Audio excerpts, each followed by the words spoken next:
Pharmally controversy, posibleng maulit kung hindi babantayang mabuti ang paggastos sa pondo sa ilalim ng State of National Calamity.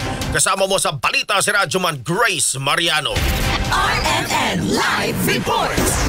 Ibinabala ni Akbayan Party List Representative Shell Jokno na posibleng maulit ang Pharmally controversy kung hindi babantayan ng mabuti ang paggamit at paggastos sa pondo ng bayan sa ilalim ng idineklarang State of National Calamity sa loob ng isang taon. Tugon niya ng gobyerno sa idinulot na pinsala ng Bagyong Tino, Super Typhoon Uwan at sa mga darating pang kalamidad at iba pang trahedya sa bansa. Bunsod nito iginit ni Jokno sa pamahalaan na isa publiko ang lahat ng transaksyon at magsagawa din ng independent audit kung paano ginagamit ang emergency fund sa mga apektadong lokal na pamahalaan. Iminungkahi din ni Jokno na lahat ng negotiated contract ay ilabas online para masuri ng publiko at huwag i-award sa mga undercapitalized na mga kumpanya.